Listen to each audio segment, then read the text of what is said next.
कधी तुम्ही लोकांना असं म्हणताना ऐकलं का, learn Python, it has a lot of scope. पण खरंच पायथॉन म्हणजे काय आणि ते आजकाल सगळीकडे का दिसतंय? ते फक्त प्रोग्रामरसाठीच आहे का? ते शिकणं कठीण आहे का? आणि ते बिगिनर्स खरंच शिकू शकतात का? ह्या व्हिडिओमध्ये मी एक्सप्लेन करणार आहे की पायथॉन काय आहे आणि ते कुठे वापरलं जातं आणि तुम्ही ते का शिकायला हवं, जर तुम्ही आजपर्यंत एकही कोड लिहिलेला नाही तरी सुद्धा. पायथॉन ही एक प्रोग्रामिंग लँग्वेज आहे जी कम्प्युटरसोबत कम्युनिकेट करण्यासाठी वापरली जाते. प्रोग्रामिंग लँग्वेज म्हणजे माणसांनी मशीनला इन्स्ट्रक्शन देण्याचा एक मार्ग. जसं आपण एकमेकांशी बोलण्यासाठी इंग्लिश, मराठी किंवा हिंदी वापरतो, तसंच कम्प्युटरसोबत बोलण्यासाठी आपण प्रोग्रामिंग लँग्वेजेस वापरतो. पायथॉनच्या मदतीने तुम्ही कम्प्युटरला सांगू शकता काय करायचं आहे, काय कॅल्क्युलेट करायचं आहे आणि रिअल वर्ल्ड प्रॉब्लेम्स कसे सॉल्व्ह करायचे. पायथॉन ही लँग्वेज 1991 मध्ये थिओडोर व्हॅन रोझन यांनी तयार केली आणि आज ती जगातली सगळ्यात जास्त लव्ह प्रोग्रामिंग लँग्वेज पैकी एक आहे. पायथॉन बद्दलची सगळ्यात चांगली गोष्ट म्हणजे त्याचा सिंटॅक्स हा इंग्लिश लँग्वेज सारखा दिसतो, म्हणून तो रीड करायला इझी, राईट करायला इझी आणि अंडरस्टँड करायला पण इझी असतो. म्हणूनच पायथॉनला बिगिनर्ससाठी बेस्ट प्रोग्रामिंग लँग्वेजेसपैकी एक मानलं जातं. आजच्या डिजिटल वर्ल्डमध्ये पायथॉन जवळजवळ सगळीकडे वापरलं जातं. कधी कधी आपल्याला त्याची जाणीवही होत नाही. इंस्टाग्राम, यूट्यूब, नेटफ्लिक्स, स्पॉटिफाय आणि अगदी गुगलसारख्या पॉप्युलर ॲप्स अँड वेबसाईट्स त्यांच्या सिस्टीमच्या वेगवेगळ्या पार्ट्समध्ये पायथॉन वापरतात.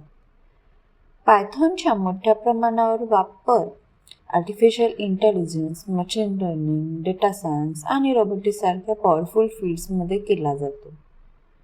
ते ऑटोमेशनमध्येही वापरलं जातं, म्हणजे ते लोकांचं तासनतासाचं काम वाचवायला मदत करतं, जे बोरिंग आणि रिपिटेटिव्ह टास्क ऑटोमॅटिक करून देतं. साध्या कॅल्क्युलेटरपासून ते पॉवरफुल सेल्फ ड्रायव्हिंग कार सॉफ्टवेअरपर्यंत आजच्या मॉडर्न टेक्नॉलॉजीमध्ये पायथॉन एक मोठी भूमिका बजावते. मग पायथॉन इतकं सगळीकडे का आहे आणि ते लोकांना इतकं जास्ती का आवडतं? पहिलं कारण म्हणजे पायथॉन इतर बहुतांश प्रोग्रामिंग लँग्वेजेसच्या तुलनेत शिकायला खूप सोपी आहे, म्हणूनच ते बिगिनर्स आणि करिअर स्विचर्ससाठी परफेक्ट आहे. दुसरं कारण म्हणजे पायथॉनची जगातील सर्वात मोठ्या ॲक्टिव्ह कम्युनिटीजपैकी एक आहे. म्हणजेच तुम्ही कधी अडकला तर ट्युटोरियल्स, आन्सर, सॅम्पल कोड्स आणि सपोर्ट हा सहज मिळू शकतो. तिसरं कारण म्हणजे पायथॉनकडे हजारो पॉवरफुल लायब्ररीज आणि टूल्स आहेत, ज्याच्या मदतीने डेव्हलपर्स हे वेबसाईट, ॲप्स, गेम्स आणि AI मॉडेल्ससुद्धा खूप जलद बिल्ड करू शकतात, तेही सुरुवातीपासून सगळं काही न करता. आणखी एक मोठं कारण म्हणजे पायथॉन जवळजवळ प्रत्येक प्लॅटफॉर्मवर काम करतं, जसं की विंडोज, मॅक्स अँड लिनक्स. या सगळ्या कारणांमुळेच मोठ्या कंपनीज पायथॉनवर विश्वास ठेवतात आणि त्याचा वापर रिलायबल, सिक्युअर आणि स्केलेबल ॲप्लिकेशन्स बनवण्यासाठी करतात, जे दररोज लाखो लोक वापरतात. पायथॉन फक्त कम्प्युटर सायन्स स्टुडंट्स किंवा टेक्निकल पीपलसाठीच नाही. जर तुम्ही school student, college student, working professional किंवा करिअर चेंज करायचा विचार करत असाल तर पायथॉन तुमच्यासाठी अनेक नवीन अपॉर्च्युनिटीज ओपन करू शकतो. जर तुम्ही नॉन टेक्निकल बॅकग्राऊंडमधून आला असाल तरीही तुम्ही पायथॉन शिकू शकता आणि त्याच्या मदतीने अमेझिंग गोष्टी बिल्ड करू शकता.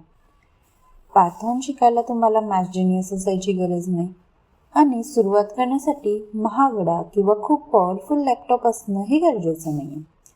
खरं तर अनेक सक्सेसफुल प्रोग्रामर्स खूप बेसिक लॅपटॉपवर आणि कोडिंगचा झिरो एक्सपिरियन्स असताना सुरुवात केली होती. खरं तर तुम्हाला फक्त क्युरिओसिटी, कन्सिस्टन्सी आणि दररोज प्रॅक्टिस करण्याची इच्छा असावी. जर तुम्ही दिवसाला 30 मिनिटं दिले तर हळूहळू तुम्ही प्रोग्रामिंगमध्ये रिअल स्किल्स आणि रिअल कॉन्फिडन्स बिल्ड करू शकता. आता तुम्हाला स्पष्टपणे समजलं असेल की पायथॉन काय आहे आणि ते इतकं सगळीकडे का आहे. हा व्हिडिओ जर तुम्हाला हेल्पफुल वाटला असेल तर व्हिडिओला लाईक करा आणि चॅनलला सबस्क्राईब करा, जेणेकरून तुमचे पुढचे व्हिडिओज मिस होणार नाही. पुढच्या व्हिडिओमध्ये मी तुम्हाला स्टेप बाय स्टेप दाखवणार आहे पायथॉन कसं इन्स्टॉल करायचं आणि तुमचा व्हेरी फर्स्ट पायथॉन प्रोग्राम कसा लिहायचा. थँक्यू.